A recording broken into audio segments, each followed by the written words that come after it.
我的丧礼办得异常隆重。我本是赵寻的原配，统领后宫4载，尽职尽责，从未出过纰漏。即便他后来溺爱陈妃，闹到母子生系，依旧是我四处调解，宠妃抱恙，他寸步不离。看过了3天，水米未进，换做我，他毫无悲痛，唯有攥着我逐渐冰凉的指尖，沉默良久。若存来生，朕仍许你皇后之位。岂料真有重来之时，彼时赵寻尚未遇见心头真爱，便任由皇后挑选一名德才兼备的女子做王妃。皇后选中我，当她投来视线，只相微移一分，换了另一个人，选那位李家小姐吧。我方与赵寻相撞时，便慌忙地移开眼眸。上座是弱冠之年的魏王，锦衣华服，容貌俊朗，神态却满是不染凡尘的孤傲疏远。正逢他谈婚论嫁时，既无意中人，便全凭皇后做主。此生皇后也曾询问过我，我委婉推辞，于是皇后颇感惋惜地轻叹一声，手指在瞬息犹豫后，缓缓落向了旁的名字。李双华，选那位李家小姐吧。李双华含笑起身，叩首谢恩。赵寻轻抬眼帘，冷漠的目光往他身上掠过片刻，宛如当初看我，毫无赞许，亦无嫌弃，仅是尚且凑合的神色，应允了这桩婚事。母后循例询问，淡然开口：“魏王意下如何？”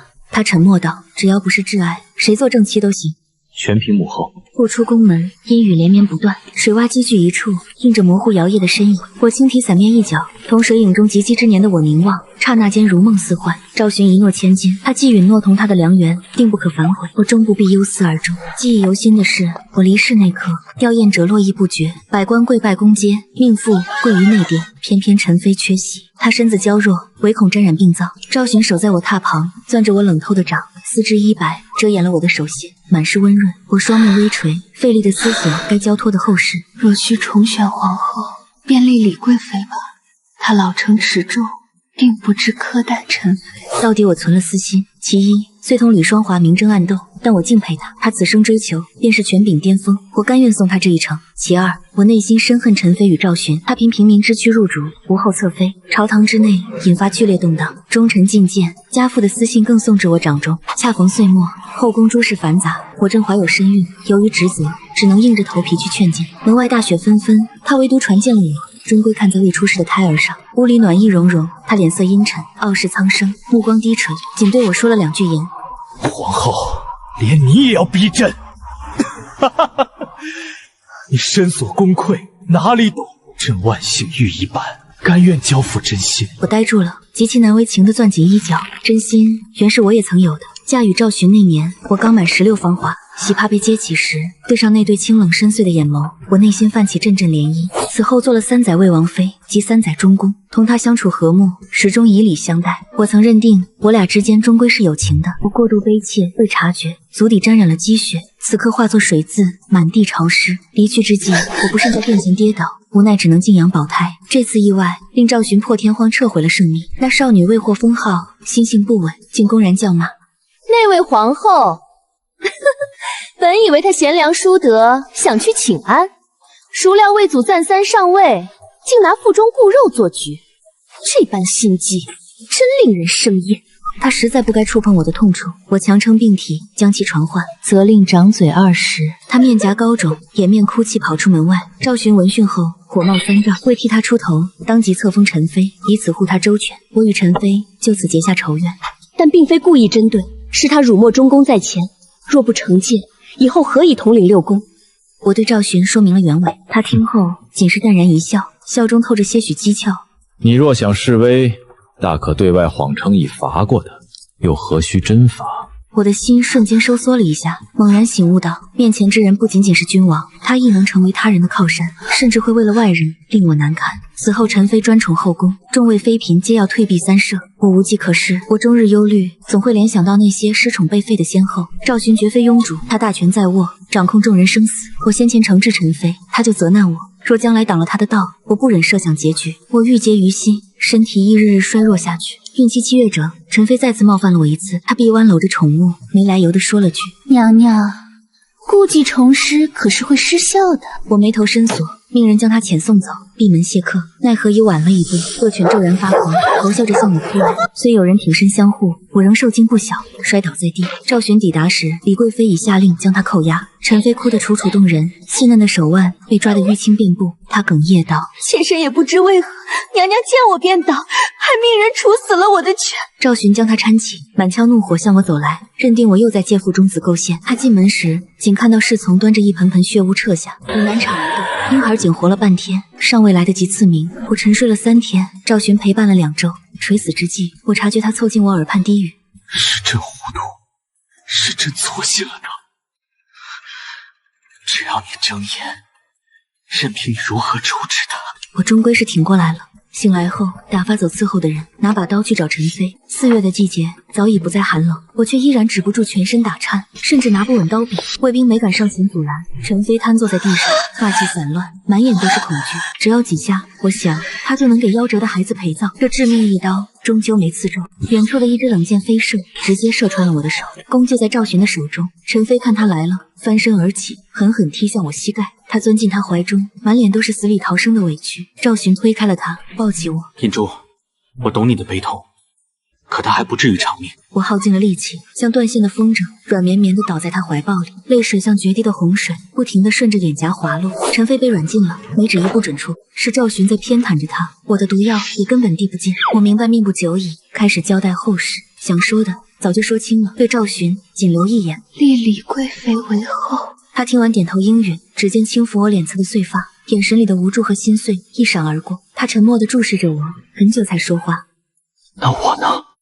难道你就没话是想对我说？”声音听着有些沙哑。我还有什么可告诉他的？他坐拥天下，宠妃在旁，我真想说恨他，但不能。我快死了，活着的人还得继续拿他当皇帝。我勉强笑了笑，脸色惨白，低声念：“那就祝皇上生永固，万寿无疆。”手猛地被他攥紧。赵寻低下头颅，额头贴着我的，不住颤抖：“若有下辈子，我还让你当我的皇后。”一颗温热的泪珠掉在我的眉间，我的意识已经模糊了，迷迷糊糊的琢磨：假如有下辈子话，我再也不当他的后了，我就此死在他怀里。他攥着我冰冷的手，怎么也捂不热。那天的雨和现在很像，漫天飞舞，浸湿了脸。我揩干脸上的雨水，轻轻地叹了声气。皇后打算派亲信嬷嬷送我出宫去。我等了很久，转头一瞧，殿门紧锁，房檐下立着个人，这把没撑开的伞，隔着如珠帘的雨和我对视，是赵寻。我回想起来，在赐婚之前，皇后就曾撮合我们，我曾追随过她一阵子，陪她策马受力，吟诗作对。她对我的态度始终冷冷淡淡，直到大婚之后，她才对我笑笑，像是没办法，像是任务。和你共度此生，好像也挺好的。我悄无声息地退后一步，低头行了个礼：“拜见殿下。”她慢慢地走下来，透过水雾，她的眉眼似被浸透，平白的多了几分落寞。“为何不是你？”他问我，大概纯粹是纳闷。本来我和吕双华在一起，皇后更宠我，我也喜欢她。我愣住，旁边的人都被支开了。他见我不回答，低头俯视我。少年赵寻一向沉默寡言，待人冷漠，好像很难开口，又犹豫问了句：“为什么不是你？分明母后最初选中的是你。”这事难解释，无法言说。前世他怎样亏待我，让我痛彻心扉，更别提今生怨恨未消。我非但不想入宫，还盼着他送命。我抿紧双唇，只因殿下不爱臣女，余生若同无情之人相对，难免显得枯燥痛苦。这话他也讲过，他称陈妃独特，是他掌中之宝。于是我步步退让，为维持明面里的安稳，甚至太后那里也是我出面劝慰。我没打算让他后半辈子都对着我满心生厌。我走得太快，快到家母白发尚未生，就得到皇城外迎接我的龙柩。史书笔墨夸我端庄，却对那陈妃极尽斥责。可再琢磨，虚名原无用，荣华与权力在死后竟是过眼云烟，徒留至亲痛仇敌笑。这回要自在活一遭。赵寻沉默良久，握着伞柄的指尖加力，骨节隐隐透白。可如本王实说。沉重的雨点砸落开，敲击伞缘。殿下，我淡淡截住话，雨势猛了，臣女若再耽搁，路就难行了。他后方宫门推开，嬷嬷撑着伞匆匆现身，含笑迎上前。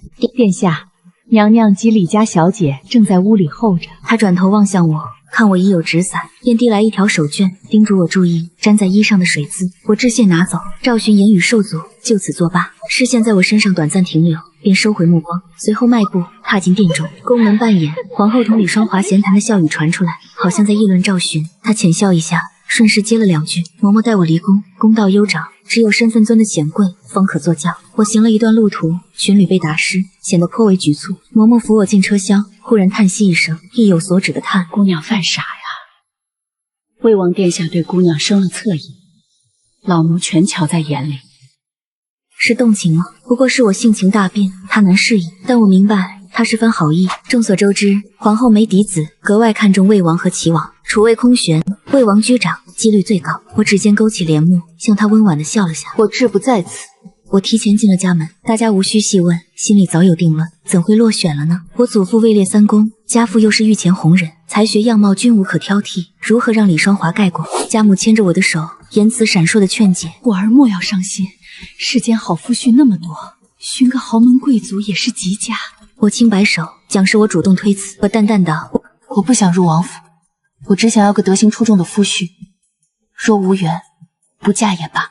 母亲愣住了，万没想到裴府富贵百年，竟教出我这般偏激的性情。她不清楚，我当过皇后，刻过史传，活得其实很累，但我坚信她能理解。我王后，家母哭断肝肠，纠集官家夫人，声讨赐死陈妃。老夫摘掉官帽，长跪于地，逼赵寻讨个公道。我分明留了字，叫他们保全自家，无需管我。念到这儿，我垂下眼，嗓子瞬间哽咽。眨眼间5天没了。奇怪的是，宫中久久没发下给魏王指婚的诏书，各府的念头又开始蠢蠢欲动。再次碰见赵寻，是在花朝节，仲春时节，万花竞艳，正宜出行，天气晴朗，日光洒在身上，暖意融融，令我瞬间忘了往日坤宁宫内的阴寒。我待在花丛近旁，跟各府小姐一道，裁些绸带、纸条，绑在树枝间。李双华建议在纸面写点心愿。离这不远，才子聚会，把酒作对。柳家姑娘总是朝那处打量，满脸羞红。大伙深知她夫婿就在那头，就打趣着叫她去讨笔墨。她讨回纸笔，后头竟随了个跟班。我识的那个随从，经常待在赵寻侧，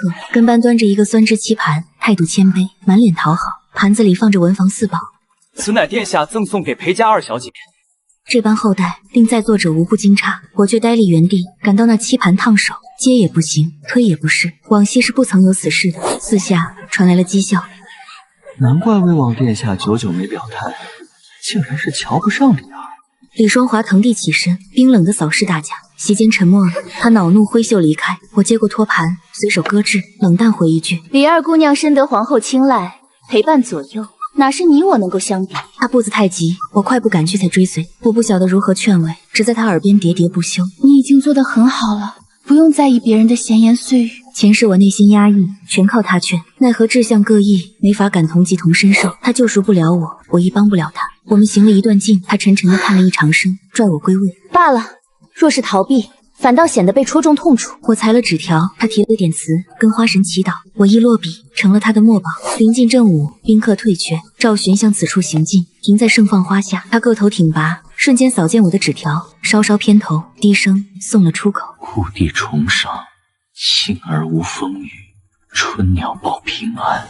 他瞬间一愣迷。唯有此项期许吗？我不曾瞧他，对，哪怕这一心愿也极为难求。在不忍直视的前生，降临我身侧的全是凄苦风雨。我王前毅然，分明是细雨连绵的好春景，奈何我怕冷怕潮，难消的创伤痛得难忍。我整晚总是睁着红透的双眼，听雨落残韵，算自己的结局。显然没办错何事，终究落入了这等下场。同样的画面，加了赵寻，便会化作极糟的回忆。赵寻随手拿起别的纸袋，随意的看了几下。情爱、财权、相貌，已经全部求。我没回他的话，风掠过枝头，纸袋、彩绸一并摇曳开，春意斑斓。拨开贴在额头的丝带，他气息略显紊乱，觉索然无味，便转开视线。托盘搁置一旁，他送的东西整齐摆放着，完全没有翻动过的迹象。赵寻眼神一暗，像是终于察觉我对他唯恐避之不及。我有更重要的计划要执行。花朝节后，暗中调查多时的事总算有了眉目。我寻到了前世的陈妃，郊外荒谬，更深夜静。我蒙着面纱，死死咬住唇，口中满是腥甜的气息。贴身侍女秀云附住面前昏迷不醒的少女，她道：户籍、名讳皆已查实无误，正是小姐寻找之人。他不问为何我对素人有此深仇，非要取其性命不可，只晓得我怨念至深，若不斩草除根，余生难以心安。一柄锐利的短刃被塞进我掌心，盯着面前那张熟悉的脸孔，我不让迟疑，更不敢深思，猛然刺向他心窝，滚烫鲜血溅到我的脸上，灼烧皮肤。我失魂落魄，瘫坐在地，拿手帕遮住脸。断壁的佛像威严伫立，仿佛把万物都看在眼里。夜风拂过，落英缤纷，零落成泥。我忆起那个曾在凡间匆匆路过的孩儿，他不曾有名，陈妃称其夭折不详，于是草草下葬，宛如残花随风而逝。彼时我正昏睡，不曾见他。自然也没能赶上见最后一面。我扣住身旁破旧的香炉，指甲深陷其中，心口闷痛的如被巨力揉捏，喘不上气，哽咽声被强压着，断断续续。秀云愣住，轻柔地拍打着我的脊背。我从黑夜守至天明，确定前世死敌断了气息，通体冰凉。第一庄愿达成了，秀云帮我毁尸灭迹。我疲惫地踱出庙宇，晨光刺破云雾，斜映而下。我一瞧见了，雾中伫立一人，那人身姿挺拔清俊，似松如竹，穿着简雅，故而并不扎眼。我识得他，然而此刻他并不识我。天撞见我刚杀人，往昔赵寻经常向我提起一人，当届恩科考中的探花陆为言。赵寻欣赏其满腹才华，享受麾下。我身为魏王王妃，随同赵寻曾见他一次。他身着绯红官服，绝尘惊艳，神态却清冷如天山寒雪，让人难与之对视。赵寻传唤他拖延政务繁忙，冷漠的拒绝同赵寻生命。第二次黄河决堤，他同赵寻前往灾区。赵寻是冲着功劳去的，我变卖首饰玉器，换上简装，未配珠宝，后在路旁不周。雨过天晴，烈日灼人，我看尽人间惨剧，心乱如麻，寝食难安，硬是在这酷暑下站了整日。夜里，赵寻见我面容憔悴，怜惜地拥我入怀，劝我莫要太过劳神。接连几天我照常前往，陆为言亦在场，谁也未曾想，历都来的权贵如珠似玉，本该锦衣玉食，受人供奉，此时却踏入深泥，亲手丈量水尺，抢修堤坝，不顾半点污秽。我满怀钦佩，注视他良久，他仿佛被视线灼痛，后背紧绷，不肯转身。其后赵寻企图再次劝诱，却听闻他早已归顺齐王阵营。齐王仁厚，亦是赵寻头号的宿敌。末局定点，齐王战败受首，赵寻即位，陆为言亦沦为阶下囚。我赴牢笼是替赵寻游说他，新君爱财，若他肯背弃雇主，效命赵寻，铸一段美谈，权势财富应有尽有。遇事潮冷，他衣不蔽体，缩在阴里，散乱的碎发遮挡面容，脸色灰败，再无昔日那般神采。他扬起脸，神情淡漠镇定，仿佛早决定求死。视线交汇，我语塞难言，终究未吐露劝降之语，仅唤人入内，把此地打扫整洁，给他加点寒衣。我求赵寻免他死罪，把他赶出皇都。留存有骨气的文官亦嫌主伤大度，圣上准允遣陆为言远戍边疆。牢中一别后，直至我命中，两人不复相逢。那人缓步而来，方觉察他负着书籍远道而归，睫毛和眉梢似落了烟云，映得双眸也带着水汽，面貌非如旧梦，尚稚嫩温婉。我知晓陆为言家境贫寒，未曾想古寺文士复考万物皆如戏文所述，故事里的千金会赠苦学人盘缠，并托付终身。若是换我，兴许我也会送他些银两，却是盼着让他绝口不提，封存起当下瞬间。我掌心尽是汗，攥紧罗纱，我探出一只手。陆为言发声道：我已巡视周遭寂静，此件事我也不会外传。语调若一缕风，掠过树影，震落青露。我愣住了，心神难平。我肯信他吐露的字绝不反悔，可实际上不信也无退路。区区庶民的仇敌一抹除，可陆为言如今已身背科举功勋，我绝不可再灭口，引来滔天大祸。遂即便撤回了手，低声道：感激。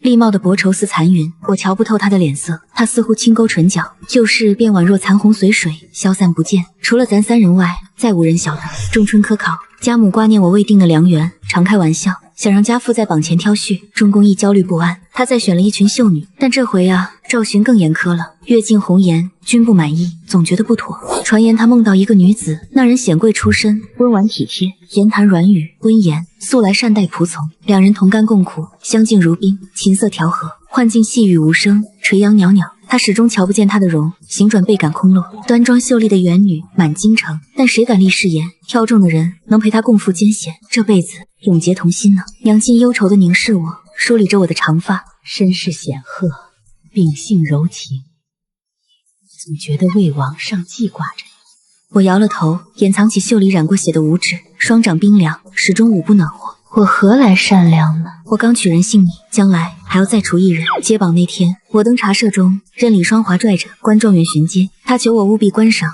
全作赏心乐事。传闻本届的状元郎面貌比探花还俏。我略微失魂。做王妃之前，我不问政事，时隔这么多载，若无牵扯，连前三是谁都记不得了。暖风袭人，杏花飘散，我抬手轻整理碎发，朝下望去，瞬间僵住。陆为言骑着高头大马，头戴簪花，正是意气风发之时，他却神色淡然，不骄不躁，花瓣铺满他的双肩，刚才留在我发梢的那一半，顺着我的动作打转落下。他猛地仰头，伸手将其接住，心有灵犀，眼神交汇，仿佛跨越千载，难辨今时往日。直到丫鬟上楼叫我：姑娘，老爷叫您。我才慌忙拎着长裙跑下楼。这年家父执掌殿试考核，凭着职务之便，可他还是抢了半天，差点和旁人动起手来，才圈定这位稳重内敛的状元郎。父亲向我表功，这位陆公子可是为父好不容易才请来的，只可惜这才子笨嘴雀舌的。我呆住了。他呀是不敢找你说话，不过为父已经替你做主了，打算当面向你提亲了。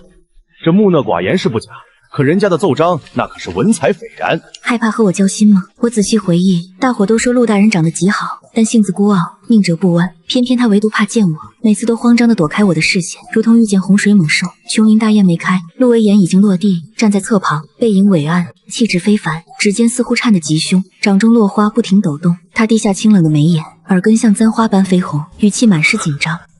陆某平庸，仅有诚意与命，献于裴二姑娘案前。这番表白不知耗费多少胆量，我晓得他是个德行极佳之人，我见证他为民求情，见过他舍身进谏，似乎每一处全是优点。我慢慢揉搓着裙角，定亲大概是避不掉的，若真是他，倒也不错。我抬头，嘴角微扬，好。家父笑着推了推同僚肩膀，走吧走吧，状元公已成裴家娇婿了，不用再看。提声渐近，转眼间全场顿时安静异常。助攻转身行礼问候，我也随之见礼。只见他跨步下马，径直向我走近，投在地上的黑影将我笼罩住，如阴沉的云压过来。他寒声质问：裴引珠，你应承了他何事？魏王今天是随行的，此时竟挡在路中，拦下所有人的步伐，神情愤怒，好似暴雨降临。我毫不畏缩，百官在此，皇上驾临，众目睽睽之中，他难道敢做出过激之事？我昂起手，从容不迫地回答：应下了和状元的姻缘。极寻常的一顿话，却如巨石砸进湖里，让他眸中翻起滔天巨浪。他像被雷击，身躯也变得僵硬，惶恐不安和困惑在眼波交叠。陆威严视线凝在他身旁，眉宇如结了冰。我低垂眼，大宴将至，不便在场内，向众人请辞，便先行退去。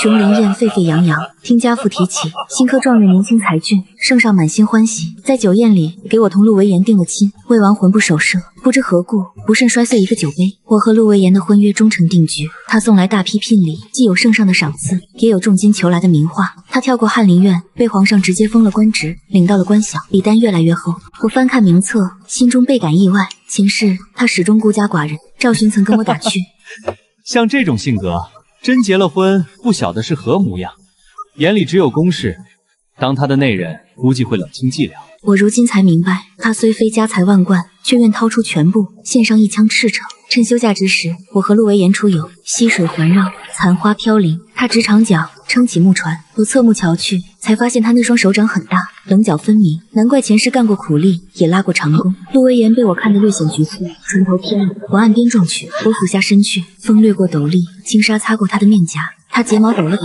猛地扭过脸去，伸手拨正纱网，满脸通红，羞于对视。引珠，我头一回听见他这般唤我。往生，他进京师时，我早成了内定的王妃。后来我也贵为皇后，宫人去牢里传旨，说娘娘饶过他了。他那无神的双眼总算有了亮色，磕头谢恩，对我依旧没半分称呼。他说来那天我始终守在庙门，他名满江南，早有人投其所好，送他路费。他无需宿庙宇，只是途经此地，竟正巧撞见我行凶。陆大人一生清正，但在那一次，他仅有的举措是封锁消息，帮我掩护。窗外寒风阵阵，我在气，他在唏嘘。他说：“仇还没报完，对吧？”我又心酸了，扯住面纱，低声道：“是。”无需多言，他也是重生的。我本不敢提亲，自愧不如，但往昔见过，方知即便贵为万岁之主，也难讨你欢心，更不配你。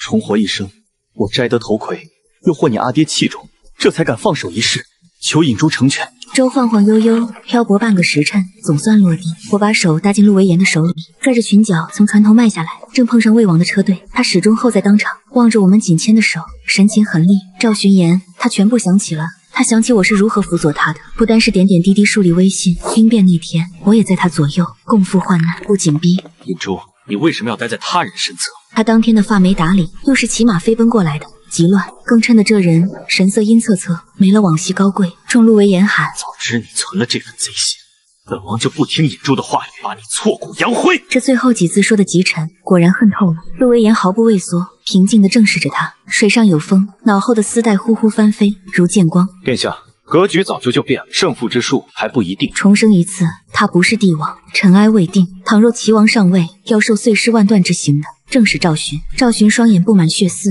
死盯着我，神情变得枯槁。难道你心里也断定我这次注定会输吗？旁边的香客早被清场，谁都不敢往这边偷瞄。他开口：“成为我的正妻，你竟觉满心委屈。”陆维言眼神转冷，瞬间护我于后。他身材挺拔，威压直逼赵寻。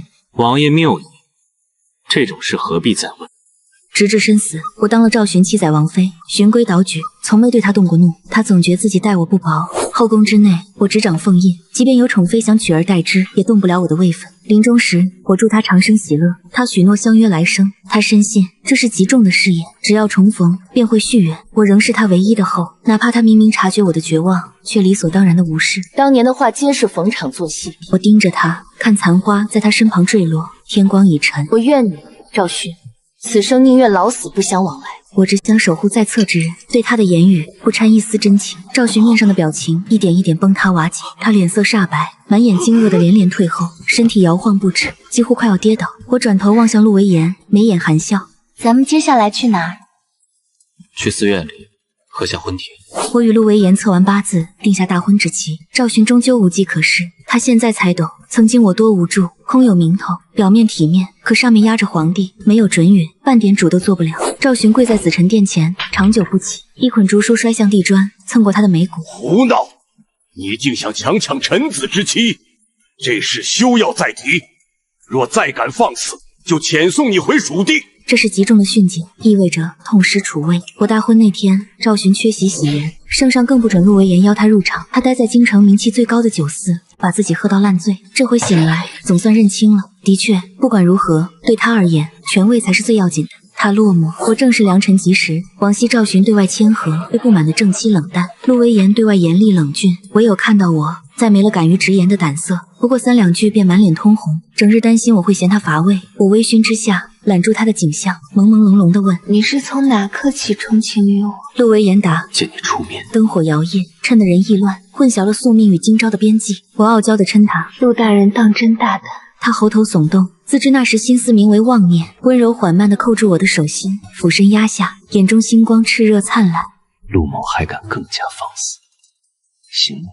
赵寻酒醒后又沉迷公务，靠着对往生记忆的掌控，他本应成就伟业，各项计划都被他精准的布局，只要有一处偏离，便满盘皆输。我们的重来早已悄然让既定的命理偏航，曾经的劫难并未准时降临，洪灾的起因换了，难民的规模也全改变了。赵寻信心满满，竟被搞得手忙脚乱，未曾当上大英雄。可齐王办妥了，他性格厚道，心疼穷人。我和陆维言结伴走访多地，依然是我派饭去药铺搭把手，他卷起衣袖就下农田，去干没谁肯干的苦差。我一起初次碰见他时，我压根不信，凭颜值出圈的探花郎，非但古板的要命，还肯干这等粗重活。然而这次是我与他并肩泡在肮脏的泥水里，长裙泡烂了也全不在乎。沿途灾民传送你我的恩情，仿佛裴引珠和陆维言注定就要成一对。我失神了片刻，慢慢懂了，这便是我期盼的共生死。陆维言加官进爵，重新披上红色朝服，他做齐王亲信，较上辈子更镇定理智，桩桩件件极稳妥。宫中最近却不太平，皇上病危了，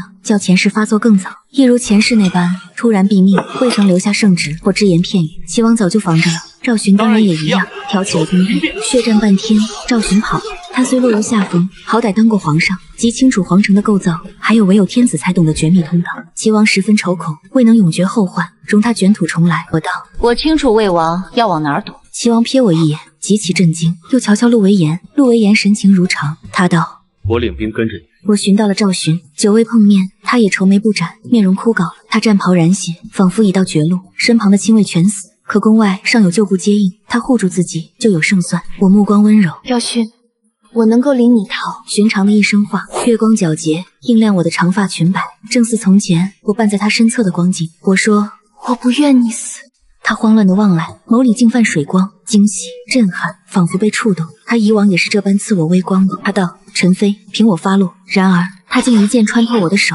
毁了我仅存反击的余地。我既想哭又想笑，看在他眼中，竟然是还恋着他，替他痛心。终究咱俩结发7载，终究他笃定能令我倾心。赵寻站起：“我跟你走，若能重夺天下，后宫散尽，独宠你一个人。”我敛起眼底的讥讽，拎起裙摆，领他沿僻静的密道出逃。然而我脚力不及他，慢慢掉到他的后头。我捏紧着袖中的刃，大喘气：“赵寻，我走不动了。”他转头拽我，怎料心口被尖刀刺痛，我抽出利刃，冷酷无情的又扎进去。他难以置信的瞪圆双目，嗓子眼里冒出咯咯的血音。我乐了乐，尝到这滋味没？遭人暗算。他早失去招架之功，还有半条命，故而我极其有耐心同他闲聊。你昔日最宠的陈妃死了，我早将她给宰了，只怪你死得不巧，没法同她地下团聚。他拼命探出手掌，好像要死拽我的裙角，出气多进气少，嗓音含混，弱不可闻。他道：眼珠，真的，大你死后，我也将其处死，就他体内毙命了。我未活到那一天，压根不知这话的真假，更无从去猜陈飞与他到底算挚爱，还是进来逗乐的玩物。我仅记得我曾待他极好，毫无保留，他待我极坏，极坏，犹如仇敌。我蓦然移开视线，再插一刃，四下埋伏的死士全都挺直身板，我极防备，绝非单独吊他。他就算发现我动机不纯，也于事无补，所不过是命丧我手，与遭群剑穿心而亡的落差。我攥紧刃，字字句句，我以手刃叛党。陆维言阔步靠近，把我紧紧拥住。他抹掉我鬓边的虚汗，撑住全身哆嗦的我，俯下身，脑门同我相贴，长叹一气。他道：眼珠，未提别的，单是心疼且温柔的，换了一次又一次。由一个真正温和善良的人，至今日已跨过太多。这大概是我重生后碰见的首个春日。新君即位，恩泽四海，变作30抽一，和风细雨，朽木发芽。我具拥立之劳，受封作郡主。圣上怜我精神困顿多时，准了陆维言整月假期，派他随我闲逛解闷。游船顺水南去，半路难免碰见冷雨，我单穿件草衣，站船头，凭着雨滴砸进手心。他老是盯着我的表情，恐我又睹物思人。我洒脱的笑笑，不会了。终归是满江急雨赏潮起，钟木川。